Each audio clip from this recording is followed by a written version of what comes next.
suis Ange Agaré Dasso, j'étais président de la JPDCI communale de Cocody, militant du PDCI RDA. J'étais conseiller municipal à la mairie de Cocody.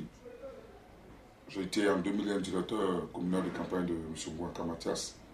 Aujourd'hui, je suis son porte-parole et directeur communal adjoint de campagne chargé de la communication. M. Ngouan n'était ni secrétaire général des sections, n'était ni membre aussi de la communauté du PDCI de Cocody parce qu'il y avait 12 secrétaires généraux de section, 166 comités de base. Nous étions 12 présidents de jeunes des 12 sections. Moi, j'étais président de jeunes de la section de Mme Béa, qui a remplacé M. Mel Théodore. J'avais dans mon bureau les Kakou Claver. Et puis bon, nous avons commencé. La première des choses que nous avons eu à faire, c'est de créer le groupe Solidarité. Nous l'avions créé, il nous fallait trouver un siège. Et en juin 2000, nous avons trouvé le siège. Les premiers habitants de ce siège-là, le siège était vide, il n'y avait rien, c'était les Kakou Claver qui dormaient là, pour éviter que les gens viennent détruire le peu qu'on avait. Après Kakou Claver, il y a eu Kakou Roger dont la sœur aînée, ou la petite sœur, je ne sais pas, occupait le poste de secrétaire Et puis après, nous avons pris un gardien, un vieux gardien que je connaissais depuis le temps de mon père. Donc j'ai été le chercher à Wansakara, où il habitait, pour qu'il vienne nous servir de là. Et puis c'est comme ça que le groupe Solidarité a pris, s'est formalisé. Et puis nous sommes tous mis derrière M. Ngouan, et nous avons sillonné Cocody pour mobiliser et remobiliser les militants du PDCI. Et puis il a visité les 166 comités de base, il a visité les 12 sections. Et compte tenu du fait que nous avions le objectif, c'était de faire de M. Ngouan le maire de Cocody, nous avons présenté sa candidature. Nous avons créé un comité de parrainage, parrainé par le secrétaire de section de Plateau de Cuy, M. Yapi Lambert, l'actuel maire sortant du Tiers-Salé. Et puis, nous avons sillonné tout Cocody. Et la candidature de M. Ngouan a été adoubée. Et il est devenu leader d'opinion, leader politique. Mais ce qui m'a le plus marqué, c'est avec M. Ngouan et sous son inspiration que nous avons pour la première fois investi un délégué. M. Mel étant démissionnaire, délégué démissionnaire, il nous fallait un délégué. Ce fut M. Toura Boulaye, l'actuel député de Cocody. Et M. Toura Boulaye, assurant l'intérim de M. Mel, devrait être confirmé dans sa fonction parce que le secrétaire général du PDC d'alors, M. Laurent Donat-Flogo, voulait que ce soit le permanent, mais le permanent a décliné ça pour M. Toura Boulaye et il fallait l'investir. Et le 20 mai 2000, nous avons investi M. Toura Boulaye dans une organisation spectaculaire, extraordinaire, qui a mobilisé tous les militants du PDC de Cocody. Et c'est comme ça que M. Ngouan était un leader incontesté, il demeure le leader incontesté jusqu'à ce que, en mars 2001, il soit candidat. Et puis, il n'a pas été ridicule puisqu'il sortait de l'ombre. Il est venu à la lumière. Vous savez que les épreuves, les obstacles de la vie, avec Dieu, Dieu t'éprouve avant de donner ce que tu cherches. Et bon, nous avons été éprouvés par cet échec. Il a été deuxième sur pratiquement 7 candidats. 7 candidats, il a été deuxième, lui qui était tout nouveau à Cocody. C'est vrai qu'il habite Cocody depuis 1963. Il réside à Cocody depuis cette époque-là. Il connaît Cocody, il a vu Cocody grandir, il sait ce que c'est Cocody.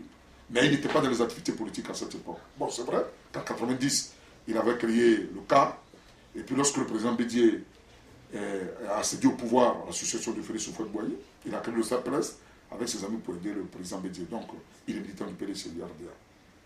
Aujourd'hui, c'est avec lui que je suis convaincu qu'il n'y a pas de hasard dans la vie d'un homme quand tout ce que Dieu a planifié se réalise. Et Dieu met toujours des gens dans ta cour et à ta disposition pour qu'ils soient le vecteur de la réalisation de ce que le plan de Dieu. Et je crois que c'est dans cette dynamique que nous sommes. Aujourd'hui, il est candidat pour la deuxième fois. Et je crois qu'après 12 ans sur le terrain, parce qu'en 12 ans, il a occupé le terrain, il a fait beaucoup d'activités. Il a fait beaucoup d'activités sur fonds propres. Il a été aux côtés de la population du PDCI d'abord et aux côtés de toute la population de Cocody. Et cela est un atout pour lui. Moi, je n'avais pas d'inquiétude lorsque le parti a fait l'appel à la candidature pour les municipales à Cocody et qu'il s'est présenté.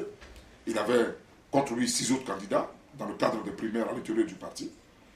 Je n'avais pas d'inquiétude. Je ne me suis même pas rendu au grand collège électoral où il y avait 90 personnes choisies par les 3 délégations qui devraient voter pour pouvoir choisir entre ces 7 candidats. Je n'ai pas du tout été à la maison du parti parce que j'étais confiant qu'un travail avait été fait en amont. Des jeunes gens que M. Ngouan avait encouragés à s'engager dans le parti. des messieurs comme Zito, Tano Pascal, Charles Tagro, et pas mal d'autres qui sont devenus des secrétaires généraux des sessions des présidents du comité de base. Donc je savais que nous avions assuré les primaires à l'intérieur. Il a été choisi à l'unanimité. Les instances locales des élections présidées par le professeur Touré Vakaba a entériné cela et le président Bédié a validé et aujourd'hui il est candidat. Bon, la spécificité de la candidature de M. Goua, c'est à deux niveaux. D'abord son expérience dans la gestion de la vie publique, parce qu'il a été quand même un haut fonctionnaire de l'État de Côte d'Ivoire quand il a été directeur général adjoint dans Santomassi. Et puis après, dans l'administration privée, dans l'entreprise privée, il a été PDG de sa propre société. Il a une expérience immense parce que membre de plusieurs organisations professionnelles agricoles à travers le monde, au plan local, l'ANOPACI, au BAMSI, et puis au plan international, nous avons la FIPA, nous avons le COLI-ACP et l'Europa, qui sont de grandes organisations. Et puis, M. Ouma fait partie des consultants de l'Union européenne en matière des organisations professionnelles agricoles. C'est un érudit dedans. C'est vrai qu'il est expert comptable de formation, mais s'il parle, vous croirez que c'est un ingénieur agronome qui parle. Donc sa spécificité, c'est son expérience. C'est son expérience, et puis il connaît Cocody. Depuis le lycée classique où il a été affecté en 63 en classe de seconde, il n'a pu quitter Cocody jusqu'à aujourd'hui. Donc il a vu Cocody dans toutes ses dimensions, Cocody dans son apogée, Cocody dans sa décadence. M. Moi le sait. Je crois qu'il est aguerri. S'il y avait à dire des choses aux populations de Cocody, hier on a essayé un diplomate qui était Michel Assoin, on a essayé un administrateur de biens qui fut Melchior. Nous avons essayé un humaniste, M.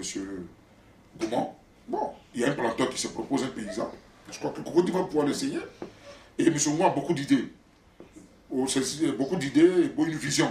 Et au niveau des idées, je pourrais citer la lutte contre la propriété, la lutte contre l'insalubrité de Cocody. Parce que chaque fois que j'étais avec lui, il souffre du fait que la commune soit en désordre. Et ça, chaque fois il me le dit, il dit, mais notre commune est trop en désordre.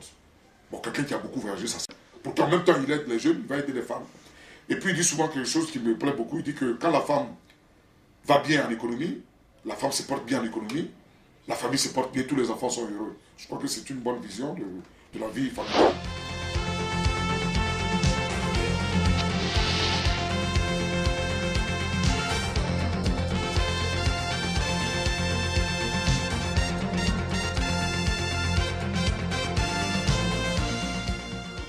Mathias a une enfance très épanouie.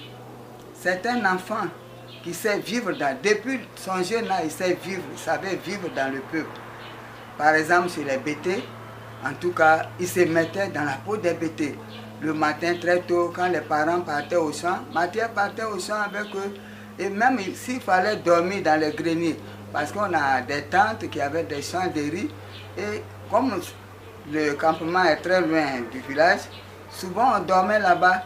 Il n'avait aucun problème pour dormir dans le grenier. Là-bas on allume le feu, et puis le feu en bas, et puis nous sommes en haut dans le grenier, on ne sait pas, il y a la brousse. Il n'avait même pas peur, il était tout heureux. Et puis souvent il s'amusait avec ses cousins, il dit que lui aussi il va préparer. Oui, il est là, il est plus fort que les bêtés même, il parle très bien de bêtés. Le bêté, la nuit aussi également. Mais sur les bêtés, il aimait aussi danser. Mathias aimait beaucoup danser. Mon frère, c'est un homme de cœur. C'est un homme qui a, en tout cas, il a le verbe qu'il faut pour être à la place de Cocody actuellement, à la mairie de Cocody. Et c'est un homme sociable. Il partage beaucoup. Si déjà, dès son jeune âge, il a pris soin de s'occuper de sa mère, il a pris soin de s'occuper des parents du village. À Bengourou aussi, c'est une grâce de Dieu. Il connaît l'orphelin, il connaît la veuve, il connaît celui qui n'a pas mangé la veille, celui qui n'a pas bien mangé le lendemain.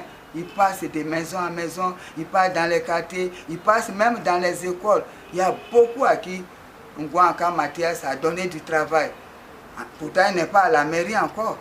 Il n'est que conseiller municipal. Avant même d'être conseiller municipal, il a toujours commencé ça. Et ce qui est encore plus beau, qu'est-ce qu'il faisait? Toujours, il fait ça actuellement même. Il mange même à table avec en tout cas son peuple. Tous les dimanches, celui est rempli. Donc je crois qu'un tel maire il a le profil, il répond aux critères. C'est quelqu'un même qui est intelligent. C'est pourquoi il doit prendre la mairie de Cocody. Je suis persuadé qu'il prendra cette mairie parce que déjà il a le sens du partage.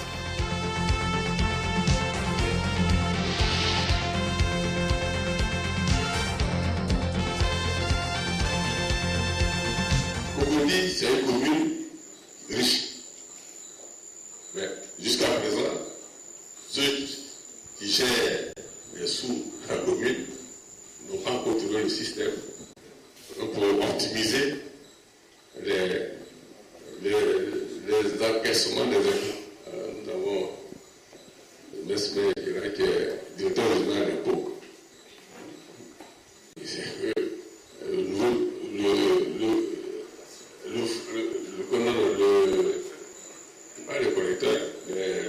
Le budget global à 5%, les taxes locales, c'est 5%. Sur lequel la mairie établit, la commune établit son fonctionnement. Et les 95%, c'est impôt foncier. Et l'impôt foncier, la commune a 40% de ce qui rentre. Alors si on optimise les encaissements, alors vous voyez beaucoup d'argent qui rentrent. Donc on a fait des simulations et on est sûr qu'on peut aller jusqu'à 14-15 milliards de budget par an. Alors que jusqu'à présent, notre limite est 6 milliards. Depuis, ça fait 12 ans que je suis au conseil municipal, on n'a pas encore dépassé 6 milliards. On commence, on peut faire encore mieux. Oui, c'est ça. On fait encore mieux. Parce que beaucoup d'argent, il rentre pas à la mairie. C'est ça la vérité. C'est pas qu'on ne trouve pas l'argent, non. On trouve l'argent, mais beaucoup d'argent n'entre pas à la mairie, à la trésorerie, la mairie. Et nous allons jouer la transparence. Les écoles des quartiers, tous les problèmes des quartiers viendront par les responsables des quartiers au conseil consultatif, à côté duquel nous mettons une direction d'études et de validation des projets. Alors, quand ça vient du quartier, ça passe d'abord par le conseil consultatif qui fait la reconnaissance de ses besoins. Une fois que cela est fait, alors on verse ça dans le dossier technique. Et il y a des techniciens qui sont payés par la mairie pour rendre ça plus digeste. Et une fois que c'est fait, tous ces dossiers vont être transmis à la municipalité. C'est l'exécutif. C'est l'exécutif du conseil municipal. Et la municipalité va programmer le conseil municipal, c'est la municipalité qui établit l'ordre du jour et met ça dans le conseil municipal. Au moment de la confession des budgets, alors on prend ça en compte. Donc du coup, tous les quartiers sont impliqués. Et une fois que nous avons géré ça, par période, les conseils se réunissent pour apprécier, pour évaluer, pour valider et pour vérifier si les travaux sont faits dans tel ou tel quartier alors qu'on a retenu. Et tous les mois, on fait un rapport, un bilan partiel et on informe la population à travers le conseil municipal ouvert à tout. Parce que le conseil, il est ouvert au public. Donc nous ouvrons un conseil municipal où on fait le bilan de la gestion municipale. L'année 1, l'année 2, l'année 3 jusqu'à l'année 7. À partir de ce moment-là, le bilan, ce ne sera plus le bilan du maire. C'est le bilan de la population. Et de cette façon, je pense, le dialogue qui sera établi va permettre à la gestion d'être plus efficace. Et on ne va pas oublier aussi, dans certains quartiers, les gens ne sont pas dynamiques. Parce que chacun viendra défendre son dossier. À partir du moment où les ressources ne sont pas énormes, les ressources sont limitées, donc chacun viendra défendre son dossier. Celui qui suit son dossier pourra avoir la chance d'avoir la solution et sera l'autorité pratiquement du quartier. Donc à partir de ce moment-là, ce n'est plus un conseil municipal de 50 membres, mais c'est un conseil municipal de 100 membres qui a travaillé, sans compter les conseils des quartiers. Voici un peu la structuration que je propose pour entamer la démarche dans le développement de Cocody. À partir de ce moment, une fois que cela est fait, alors nous allons rentrer maintenant dans les rubriques. Cocody est sale. Donc il faut voir comment combattre l'insalubrité. Cocody est désordre. Comment faire pour mettre de l'ordre? Parce que Cocody, il y a l'insécurité. Parce que quand c'est sale, quand c'est désordre, l'insécurité est là. Donc il faut voir comment régler ces problèmes-là. Et puis,